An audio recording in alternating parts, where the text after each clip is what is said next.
अस्सलामुअलैकुम student, welcome to my YouTube channel study tube educational two. अच्छा जी बच्चों, आज हमने chapter number 1 measurements short question answer exercise के जो शॉर्ट क्वेश्चन आंसर है ना, वो आज हम इस वीडियो में पढ़ेंगे। पिछली वीडियो में हमने न्यूमेरिकल्स कर लिए थे, पहली वीडियो में 5, दूसरी वीडियो में 5 अगले। तो इस वीडियो में हम इसके क्वेश्चन आंसर को रीड करते हैं। चलें जी, शुरू करते हैं। बिस्मिल्लाहिर्रहमानिर्रहीम। क्वेश्चन नंबर 1 है, वो कहता है कि name several repetitive phenomena occurring in nature which could serve as responsible time standard। ठीक है जी, वो कहता है कि जो टाइम के स्टैंडर्ड के लिहाज से जो, ठीक है जी, नेचुरल में कुदरत में जो फिनोमिना है ना, उसको उनके नाम लिखें।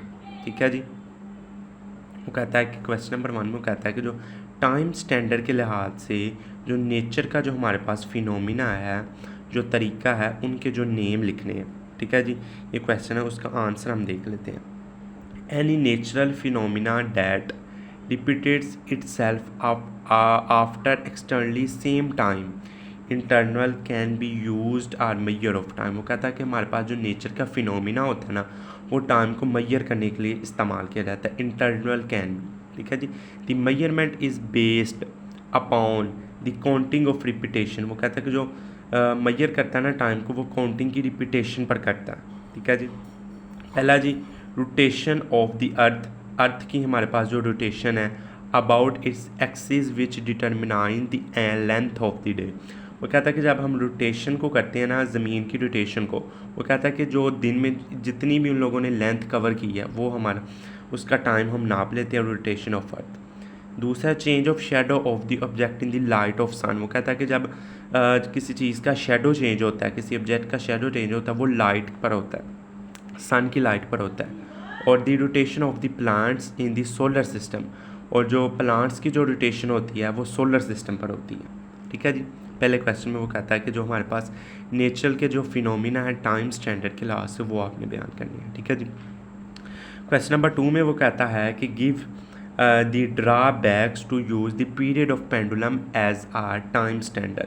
वो कहता है कि टाइम स्टैंडर्ड के लिहाज से जो पीरियड पेंडुलम का जो टाइम पीरियड है वो क्या होगा, उसे मालूम करने के लिए कौन सा फार्मूला हम यूज़ करेंगे। तो वो फार्मूला हम टाइम पीरियड का यूज़ करते हैं, सिंपल पेंडुलम का, T = 2π√L/G। ठीक है जी। The relation showed at the time period of a simple pendulum depend upon the length and the value of g to any place. उसकी length पर होता है और वैल्यू ऑफ जी किसी भी जगह पर उसकी जो जी की वैल्यू होती है उस पर होता है। As the value of ji change as different planes. जो जी की वैल्यू होती है वो मुख्तलिफ होती जाती है।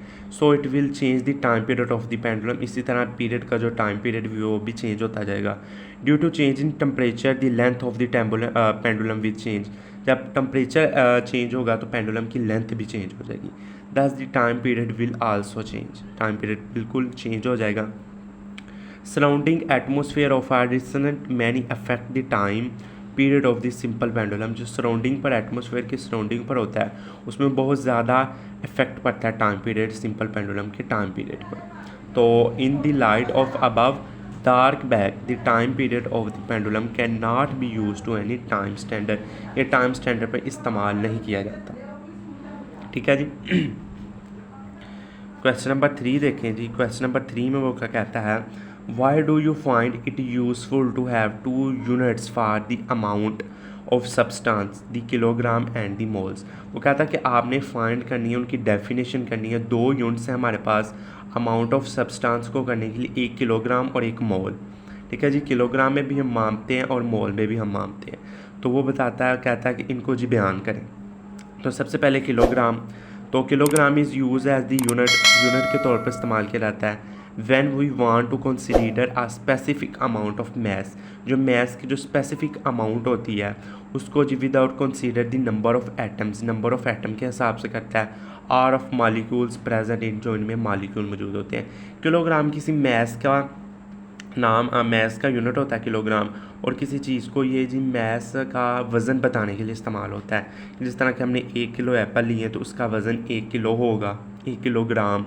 ठीक है जी। इसी तरह ये दोनों किलोग्राम और मोल्स, ये जी अमाउंट ऑफ सब्सटेंस के जो मापने वाले यूनिट हैं। A mole is use as the unit के तौर पर इस्तेमाल किया जाता है when we want to consider a fix number, इसका एक ही फिक्स नंबर होता है मोल्स का, two of atom molecule of iron of substance, जो मालिक्यूल आयरन का जो मालिक्यूल का सब्सटेंस होता है वो 1 मोल किसके इक्वल होता है 6.02 मल्टीप्लाई 10⁻23 पार्टिकल्स पर। ठीक है जी। जो किलोग्राम होता है वो चेंज होता जाता है, पर जो मोल होता है उसकी स्पेसिफिक वैल्यू होती है, फिक्स वैल्यू होती है। ठीक है जी। तो ये जी किलोग्राम और मोल्स की आपने डेफिनेशन करनी है। उसके बाद क्वेश्चन नंबर 4 है हमारे पास, 3 students Maihar the length of needle. वो कहता है कि 3 हमारे पास स्टूडेंट हैं जो जिन लोगों ने नीडल की लेंथ मैयर की है विद द स्केल के हिसाब से, on which minimum division is 1 millimetre record as 1 millimetre पर रिकॉर्ड उन लोगों ने किया है। एक ने किया है 0.2145 मीटर, एक ने 0.21 मीटर और एक ने 0.214 metre, which record is correct and way. वो कहता है कि आपने करेक्ट बतानी है इनमें से कौन सी है। ठीक है जी। The least account of the scale use in 1 millimetre यानी 0.001 मीटर है। So the measurement must also be up of millimetre and not क्या जी not less or more, therefore he correct reading in 0.214 metre. वो कहता है कि हमारे पास जो लीस्ट अकाउंट था वो मिलीमीटर में था 0.011 मीटर में, तो वो कहता है कि जो हमारे पास एग्जैक्ट वैल्यू होगी वो हमारे पास तीसरे वाला ऑप्शन होगा 0.214 मीटर। ठीक है जी। ये वो इस 4 वाले क्वेश्चन में कहता है। क्वेश्चन नंबर 5 देखते हैं। क्वेश्चन नंबर 5 में कहता है कि an old saying is that a chain is only as strong as its weakest link. What analog statement can you make reading external data used in communication? ठीक है जी। वो कहता है कि आपने एक चेन है तो उसमें वो कहता है कि परसेंटेज अनसर्टेनिटी क्या हो। ठीक है जी। The along of statement is that, इस स्टेटमेंट के तहत a result of external data is also as much accuse if is least percentage uncertainty. वो कहता है कि जो इसकी परसेंटेज अनसर्टेनिटी होगी वो इसकी हमारे पास एक्सटर्नल डाटा होगा। ठीक है जी। जो इसके पास percentage least account percentage uncertainty होगी वो इसके पास इसका एक्सटर्नल डाटा होगा। ठीक है जी। इसमें ये जी ख़ास इतना क्वेश्चन नहीं है वो पूछा। ठीक है जी। क्वेश्चन नंबर 6 में वो क्या कहता है, the period of the simple pendulum is measured by a stop watch. वो कहता है कि स्टॉप वॉच से किसी पेंडुलम का हमने टाइम पीरियड मालूम किया। What types of error is possible in the time period. वो कहता है कि इसमें कौन से 2 एरर पॉसिबल हो सकते हैं। तो when the period of the simple pendulum is measured by stop watch 2 types of error are possible given below, synthetic error और पर्सनल एरर। ठीक है जी। सिस्टमैटिक एरर और पर्सनल एरर। सिस्टमैटिकल एरर क्या होता है, द सिस्टमैटिक एरर में be due to poor the celebration of a equipment in incorrect making. वो कहता है कि जो हमारे पास सिस्टमैटिकल एरर होता है वो जो हमारे पास जो सिस्टम होता है उसकी ख़राबी की वजह से हमारे पास आता है, और जो पर्सनल एरर होता है the personal error accuse duty, जो पर्सनल एरर होता है the personal error accuse to the negligence of a experience of a person. जो हमारे पास जो पर्सन का जो हमारे पास एक्सपीरियंस होता है उसकी ख़राबी की वजह से होता है। ठीक है जी। क्वेश्चन नंबर 7 देखिए, does a dimension analysis given information of constant of proportionality that में appear is the algebraic expression explain. वो कहता है कि किसी भी अलजेब्रिक एक्सप्रेशन यानी सिंपल पेंडुलम की आपने जी हमारे पास बताना है इसकी डायमेंशन। तो dimension analysis does not give any information about the constant of proportionality. जो प्रोपोर्शनैलिटी की उसकी हमारे पास डायमेंशन नहीं होती। The constant can be derived externally of the, example के तौर पर ले लें कि सिंपल पेंडुलम में जो हमारे पास कांस्टेंट होता है उसकी जो हमारे पास डायमेंशन एनालिसिस होती है वो नहीं होती। ठीक है जी। अब 8वें क्वेश्चन में वो क्या कहता है, राइट द डायमेंशन ऑफ। ठीक है जी। प्रेशर और डेंसिटी और प्रेशर की डायमेंशन निकालनी है आपने। डायमेंशन ऑफ प्रेशर का फार्मूला होता है F/A, यानी डायमेंशन ऑफ फोर्स और divide by dimension of area F/A। तो F की डायमेंशन होती है MLT-2 और A की डायमेंशन होती है L2। ठीक है जी। जो हमारे पास L होगा ऊपर जाके इन्वर्स हो जाएगा। ठीक है जी। तो इसकी डायमेंशन प्रेशर क्या आ जाएगी ML-1T-2। ठीक है जी। इन्वर्स 2। ये प्रेशर की डायमेंशन आ गई। अब हमारे पास डेंसिटी की डायमेंशन आ जाती है। तो dimension of density, dimension of mass of volume होता है m ओवर v। तो मास की कैपिटल है m और v की l क्यूब। तो ये ऊपर जाके जो l क्यूब होगा वो ऊपर जाके इन्वर्स हो जाएगा, तो ml इन्वर्स -3। ठीक है जी। और क्वेश्चन नंबर 9 देखें। वो कहता है कि the wave length lambda of a wave depend on the speed of v of the wave and is frequency f known at. ठीक है जी। वो कहता है कि v is equal f lambda है ना हमारे पास, तो लेफ्ट हैंड साइड को राइट हैंड साइड के प्रूव करना है।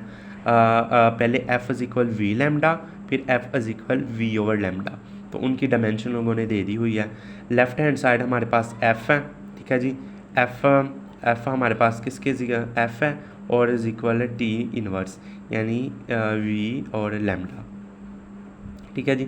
अब टी इनवर्स किसकी होती है, f की होती है। तो f की डायमेंशन ये होगी और v लैम्डा की डायमेंशन वैसे की वैसी है, और l-1 और l, ठीक है जी, ये और v लैम्डा की डायमेंशन आपस में बराबर ही होगी।